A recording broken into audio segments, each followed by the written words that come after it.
what I might do is just start with a little bit of music.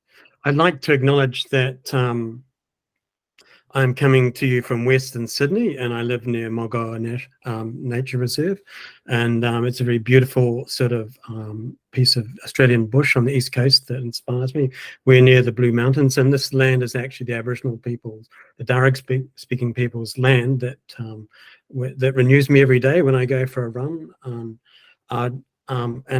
The sort of spiritual presence in nature really sort of speaks to me when I go for walks in this ancient landscape.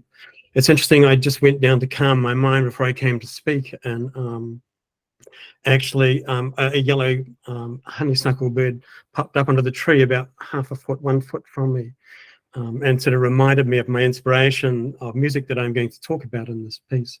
So what I will do is start with this. I go like this, is that right? Yeah. Okay. Start from the beginning. Okay. Has that opened in another tab? Because if it has, you need to switch to the tab in which it's opened.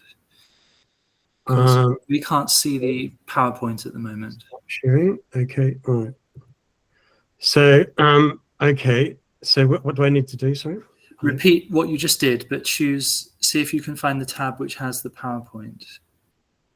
So what do? I go to a tab for video and animation, right? Yeah. Yeah, that should be the one.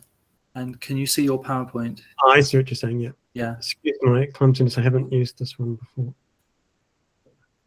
Start from the beginning. How's that? Yeah. Can you see? Yeah. Good. Great. So what I'd like to talk about really today is, my journey into nature and more emphasis on spiritual dimensions and creating music, and how that's really worked as a cultural exchange for working for many years with Korean culture and Korean traditional performers. And what I would like to talk about is, it's actually interesting that, in the pandemic with all of these the horror of what went on, that actually one way for me coping is actually to go for walks into the bush and allow the peace and the ebbs and the flows and the spiritual presence that you can sense in nature speaking to my mental well-being. The beginning of the pandemic, my father died, and that hit me like a freight train. And so what I want to sort of express at the end of this piece is actually a piece that I wrote about that. And it's also simultaneously, I'm looking at how this dialogue between my Korean friends and I have developed over many years, and how that's changed me over time. And really what I've come down to is a type of breathing materiality of spirit and being in the way that I would create. And initially, I would say that I started as a sort of like a visceral, exciting sort of cultural sort of excitement about hearing Korean music. When I heard it in the Philippines, I heard Samanori, and I really almost shook with the excitement of hearing that, and that sort of affected me musically. But as time gone, I worked with traditional gugak performers from Korea, particularly my friend Helam Kim, and that's actually changed the way I think about sound, and no longer as it's sort of outside a culture, as it were. It's a hybrid intercultural discussion of friends. So there's no sort of boundaries, and that really, the gateway of friendship really has opened up and changed how I think about culture and how I construct my own music.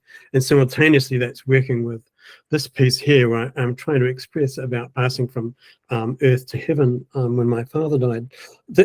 I love these concepts here from Carlo Rovello, is a physicist, and he actually talks about how he says it's not true as today, as we love to repeat, that the different cultural worlds are mutually impermeable and untranslatable. The opposite is true. The borders between theories, disciplines, eras, cultures, peoples, and individuals are remarkably porous, and our knowledge is fed by the exchange across this highly permeable spectrum.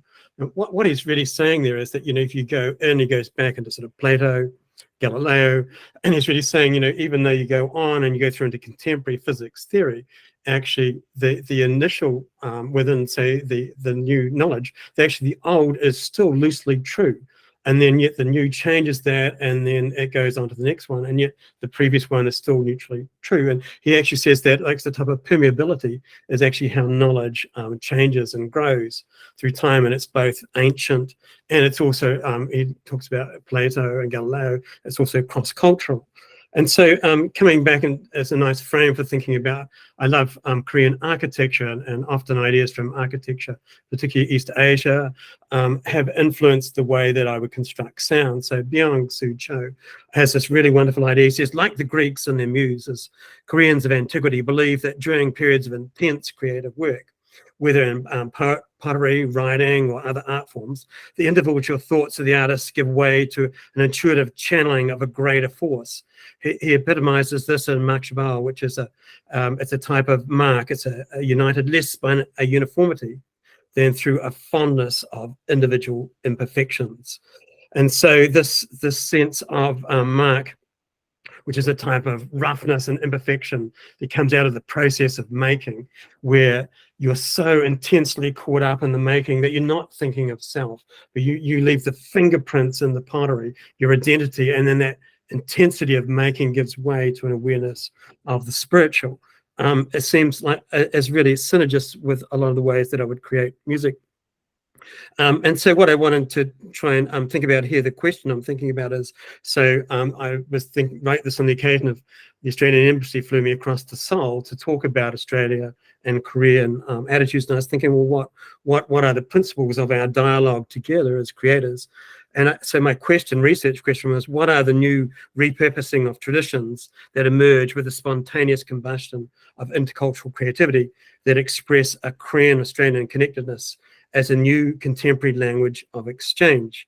And so I really came up with 4 principles that I would work with. One would be unadorned materiality, the intercultural design improvisatory spaces, quirky identities like the thumb going into the clay, for example, and the repurposing of traditions. And so what I'm trying to say is that the way into understanding this really came through the gateway of friendship. And I remember Helam and I were looking at the Kai Guo-Cheong paintings in Melbourne, which are actually constructed with, he puts gunpowder over them and then blows them up. So he has beautiful artwork, and then he completely explodes it with gunpowder as an unpredictability of a spirit. So in our collaboration, we decided to do that. We decided to blow our creativity up in the sense the score is only the starting point. And then how we perform that, the breath of the Tagan player rips up the score, as it were. And so in a sense, we're ripping up our cultural identities into a new sort of hybridity of creativity to express what we were trying to do. This sort of approach, if you, within Mark, you're getting this sort of raw sort of making of sound with honesty, is also for me to be honest in terms of my process. I need to work with my own processes as a creative based in Australia. So the first sort of values that I value is that for me, the sound needs to be in some way Asia Pacific located. And so often I'm working with traditional musics from the region that I live in and experience every day. There's one of the things is that I really value virtuosic color in a free thinking and creative way. And you'll get this in very many of the instrumental traditions, like, for example, like the Kayagam or the Taegam, where the virtuosic color lives across the work like a form of spirit, like related to Taoism and Buddhist ideas. You get the value of structured, finely structured forms that are very clear. And then the other one is that I really think it's important that to have some sort of lateral thinking that actually shapes and takes the work in another way. So particularly visual arts, architecture, and poetry inspire me. And in this creating, often it's a refraction with nature. As you can see, this is Mulgoa Nature Reserve, where I go every day. And it's like this dialogue between these cultures, my own thumbprints, as it were, or fingerprints in the making, come out in this process. So some of the things I wanted to then sort of discuss really, this, if I look at this over several decades, the way that this has worked, the process has actually grown really from what, like almost like sort of an outsider point of view in the sense of early engagements where I'm concerned with the sounds rather than and cultural concepts, not so much the person. And for example, one of the principles here is the raw presence of unadorned materiality in the sound. And so an early work that I was commissioned to write for the New Asia Quartet, which was from Seoul and for a festival in the United States at Santa Cruz, is called Fierce Tranquility. And it's really, and it resonates with this sort of idea, you know, in the process of the sound. Mark is what Cho talks about. He goes back and he looks at the Confucian temples and the Soswan gardens, and how the beauty of the architecture is like the raw, unadulterated tree root that's sort of stuck in misshapen concrete that somehow bleeds back into the way that the mountainscape then sits through in that scholarly enclave. So there's a type of roughness and rawness and honesty in the material that's not pretentious. And so in a sense, when I was initially writing for this quartet and I'd heard Salmonori in the Philippines, I was actually really excited to write for this string trio, and the excitement, I think, from what I'd heard in the Philippines sort of somehow came through and into the piece. And so you know, you can see here I'm working with the this resonances based on the open string tunings, various sort of forms of sort of kongori type sounds in the viola, which is from Korean sort of percussion ensembles. And I like that Cho actually says, he says, the energy found in rain-worn beam and the stone that supported it for 500 years. He sees this as a raw, unpretentious simplicity of materials expressing the Korean concept of mark, of vernacular and social traditions, unfiltered rice wine long associated with the working class. And in a sense, there's a similar sort of concept from Hwang Byung-ki, who's a very famous Taiwan player who actually died quite recently.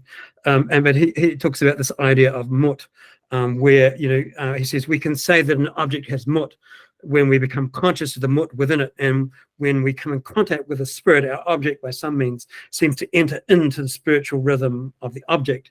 And he talks about that actually. He uses this as like a type of measure, a musical measure for what is quality in Korean music. And he actually says it actually can be not necessarily high opera that it's through. It can actually be to do with you know, the cheapness of like of a drinking song. And so so I'm moving on into the second principle. And then later on, I was, as you mentioned before, I wrote for the World Music Days. This one was in Sydney. I was commissioned by Ensemble Offspring and Claire Edwards to write a piece for them. And this piece I'm starting to free up. And the other one, there's a type of roughness of energy. And when the players finished it, there was like a guttural gasp as they finished, and they played it in an imperfect way, which I asked them to do, which actually got that roughness quality. But here I've actually written it into the score, and you get more an improvisatory sort of sound world where the players can actually interact together and create this sort of roughness. So interesting, it draws on some of the Salmonori approaches, you know, where you actually get coming back to the rituals where you do cleansing rituals into the village. And with Salmonori goes back into the Pumori traditions, and you can actually find videos on YouTube too with examples of them going in and practicing those rituals in the villages to cleanse. So it's a type of cleansing of spirit. And you can actually, and sort of a stomping as oneness in a sense. I was trying, apuje means no hurts. So I was trying to cleanse myself of hurts, emotional hurts in this piece. And so this became a way of enabling me to express this within my own type of voice as a creator. And the performer sort of entered into this in a type of strength that sort of almost sounded like the way that Salmonori sort of affected me in the Philippines. This was an example of this performance later with Claire Edwards on the right and Michael Kieran Harvey and James Cuttaford. So as I progressed later, I started to change and sort of, in a sense, relax. And in a sense, I think nature and spirit started to change me. And I started to think about individual artistic process marks as quirky identities. It's interesting that Cho talks about it as unfiltered wine, or unfiltered rice wine, as one of the derivatives of the word mark. So in a sense, it was actually myself and Helam Kim and Koji actually staying with me here in Western Sydney. And in a sense, the unpredictability he talks about in this process, that you have this unpredictability where in Korean architecture, you set up spaces where there can be improvisatory unpredictabilities happen. And that was happening in that later piece. But here, the unpredictability was actually the three of us late at night, relaxing together and chatting in an unpretentious and unapologetic way about creativity. And several things struck me is that, when I saw, the huge workload and how that had affected Helam, and actually her aching muscles, from her, she recorded 3 albums and 2 concerts for us. As we got to chat, one of the things that Helam was mentioning was that, actually the reed that she chooses, which is the chong, they actually go down to nature and you actually choose a reed, very personal choice. And then this particular tradition actually refers to wind and stream, and then the idea is really creating this sort of flow related to spirit and nature, and it also relates to the indigenous belief systems of Buddhism and Taoism. In other words, music is actually born of the materiality in nature, in flow, related to spirit. And that sort of relates to some of the Judeo-Christian worldview that I have too, which is, if you're thinking about ruach, which is breath, and that's actually related to oceans moving, and yes, also the breath and spirit of Judeo-Christian culture. So in a sense, there was a type of synergy there with our making. And you can see here, you get the roughness of the mark, with the breaking of the tone with the chong and the reed and the sound. Later on, this is coming back to our discussion in Melbourne. We're talking about my piece here, and we're talking about Korean, and here again with Korean architecture. John Hong talks about the hanok, and actually how that actually when you get the new people moving, and it's usually a one family dwelling, and then someone might move in, it might be a young woman move downstairs and a young man might move upstairs. So they'd have to create different architectural, like a ladders leading up to her and say maybe steps down to there. And then the courtyard would change the space. It was no longer a family space, but rather become a hybrid sort of new cultural space. And the idea that Hong is putting out is in architecture that actually you have tradition, but the newness of different traditions and people interacting with it change it like viruses across, and to reinvent something with this type of newness. So, and he talks about these sort of ideas of these different viruses, and so we put this idea as like a type of intercultural reimagining of Sanjo structure, where we're inspired by poetry from Australia. We're using different sort of viruses of invention like Kayagam blues riffs, Tagum bird song, and punctuating bell sounds. And as we come through, this gave a type of architectural structure to the way that it worked. And finally, this sort of led really into the last piece, what I want to discuss here, which is really this idea, from the piece related to nature and working with Helam, and as a tribute to my father. And really, Kai talks about like the invisible forms. Actually, there's like an invisible quality behind music which you can express. And so here, when we come through into writing for Helam, it was really the bird song that inspired it. It's freer, it breaks up, you get this living color labyrinth, color running through the piece to express the moving of spirit as if from earth to heaven. And the way that the filmmaker Pedro Velasco, we shot this at the graveyard in London, the light takes a journey through the graveyard and through healing in nature, through into earth, back into heaven. And so I'll play this piece in a minute. But what I was thinking about this in terms of my own processes, and the creativities for dialogue. So I think the things that emerge for me is like an ecology of creativity. And there's 4 principles. I think the first one really is duality, really where you have mut and breath across whisper and bium and emptiness. You have this idea of merging where you have symbiotic existence, which the Kayagam player talks about stillness and movement, and the other one, movement and stillness. In other words, things emerge. You get the Korean Australian connectedness of residue, where the bell sound and the aftertone of the Jungum changes the way that it works. And then the last concept I would consider is energy, and permeated by these viruses of hybridity, sociality, individuality, and unpredictability. And for me, it becomes an ecology of creativity across ancient and contemporary times, Australian and Korean geographical natures, and genuine people-to-people interconnections as an ecosystem of senses for being in a contemporary world. So how do I come out of that? Okay. So the last thing I wanted to do is just to play a short sample of this. Can you see that, George? Is that okay? Yes, yeah, it's come up, yeah. Okay, thank you. I'll just play a few segments of this. Okay.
Thank you.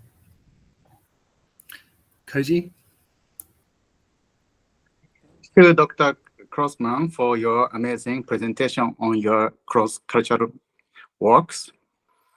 From your PowerPoint, we can see how your creative journey of deepening your artistry over a few decades, and how you continue to expand your musical and spiritual horizon as a composer. And we can also hear your deep appreciation for many other musical cultures, art form, natures, as well as your attempt to express the interconnectedness of musics and cultures in Asia and the Pacific Rim region. So here is my question for you. When you reinvent something new from diverse musical styles and heritage of Korea and Australia, I assume you must deal with cultural and cross-disciplinary element while composing your music?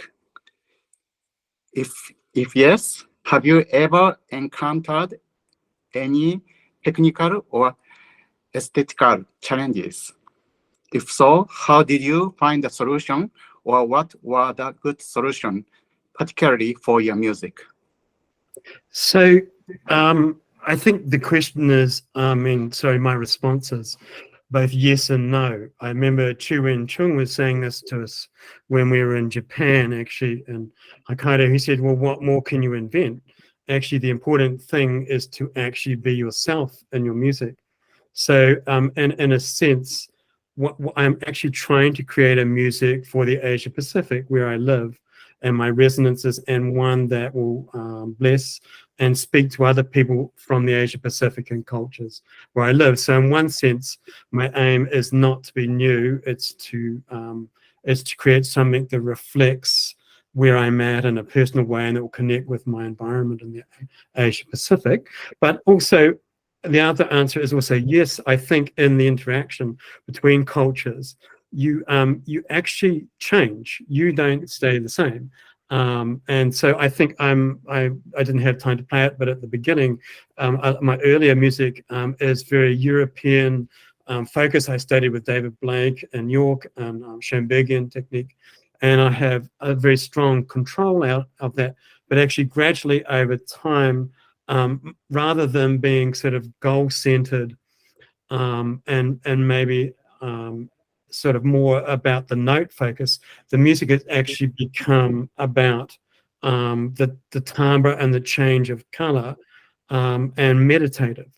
And so even though I still might have structural paradigms that are working there and unified from a European training, actually it actually doesn't, often the harmonic principles are like what we call stillness and movement and stillness. Even though it moves, it actually moves around in a circle and it goes nowhere, or it's in a sense that it's repetitive and meditative, or it sits within a type of stasis. So in a sense, there's a type of collision of worlds. In a sense, I still have all my European motive training and sense of form and structure, but actually it actually sits in a more meditative, and I see color as controlling the work as a form of spirit moving through the music represented sonically, and that completely changes the way I think the listener hears the music.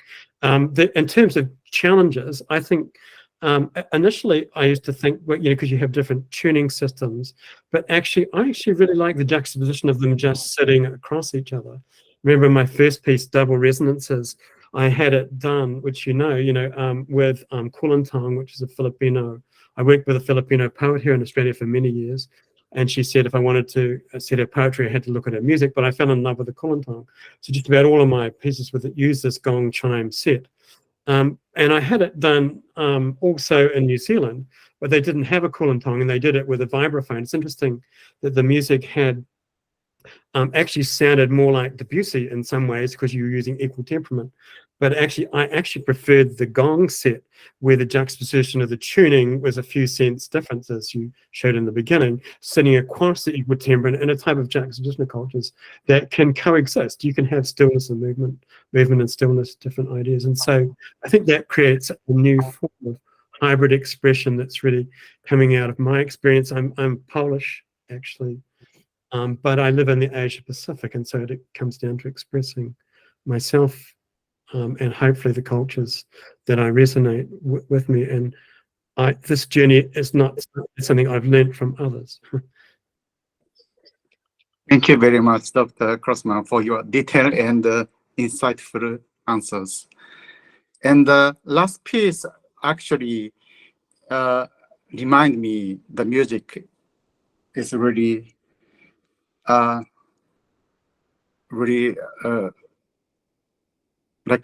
like connected to your topic of being, because the best piece of music in Asia is sometimes we don't know who is composer, and those music are played generation to generation, and this piece sounds like that, actually powerful as it is. And the last piece you played is really powerful for me.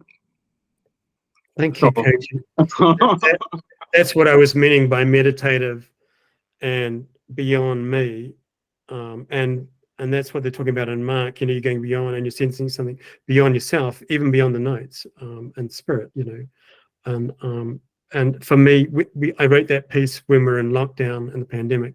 In Australia, we weren't allowed to, we had to carry our licenses with us because we went too far from our house, we'd get arrested. And Helam had to come out in London in lockdowns, and it had to have special dispensation to record it and to go into the graveyards. And, you know, so it's really, it's about being, yeah, that's a really good way of putting it. Yeah. And when I feel as a composer, when we are younger, we are so aware of we are living in two different worlds, material world and the spiritual world. Mm-hmm.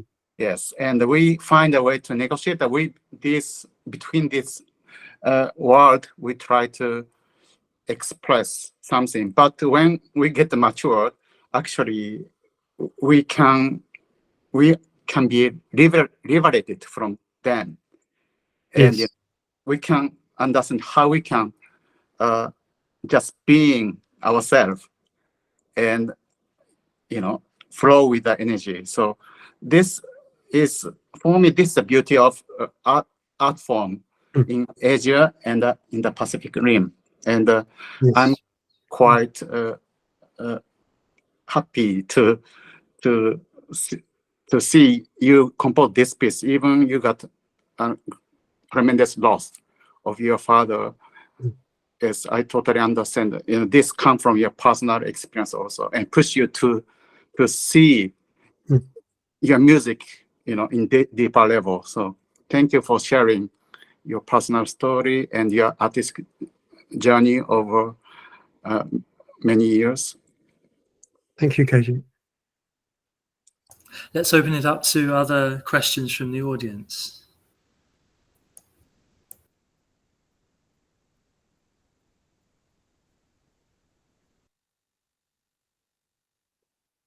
Well, Bruce, could I ask a question? Yes, of course.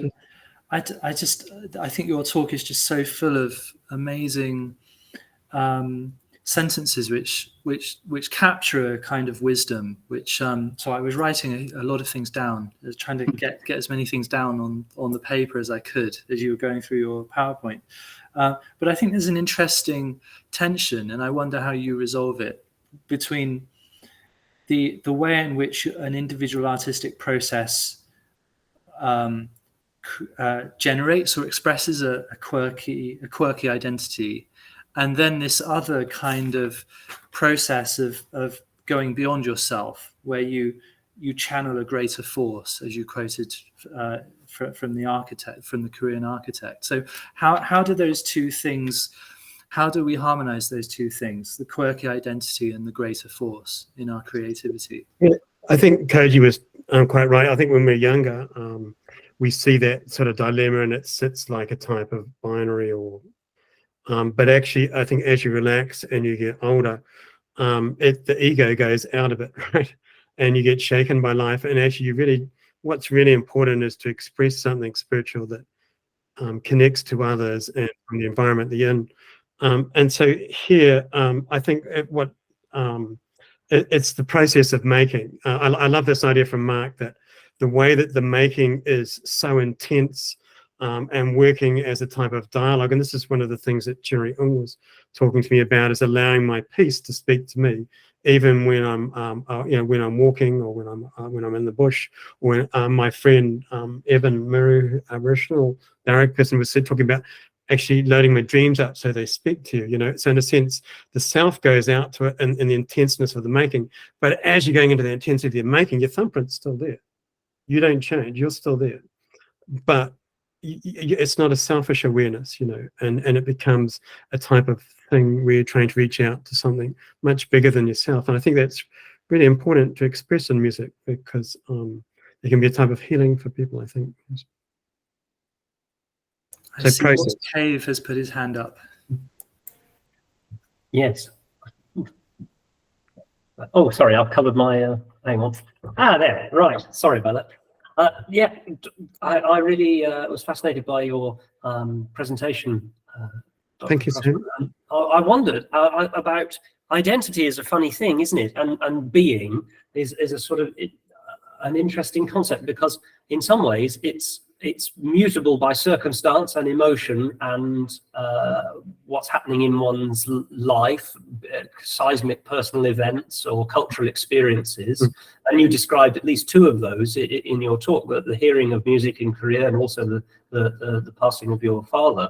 There's seismic events in one's life. But I wondered if you could say something about the other kind of aspect of being that I think is one of the things that I think is so interesting, is that if we try to write a piece that reflects a certain state of being or a certain set of ideas, and we try to design a set of materials that reflect those concerns, in some ways it is inevitable that there are still some indelible things that are always there, no matter what we try to do things differently in a piece. If we try to write a piece in a different way or with a different set of materials to reflect a certain feeling or a certain kind of thing that's happening to us, or a concern that we have, an idea for a piece, but nevertheless something of an indelible style or an indelible set of way of dealing with musical material remains, simply because of who we are. I wonder whether you could pinpoint across your compositions what those fingerprints are, that no matter what is it that makes your music beyond,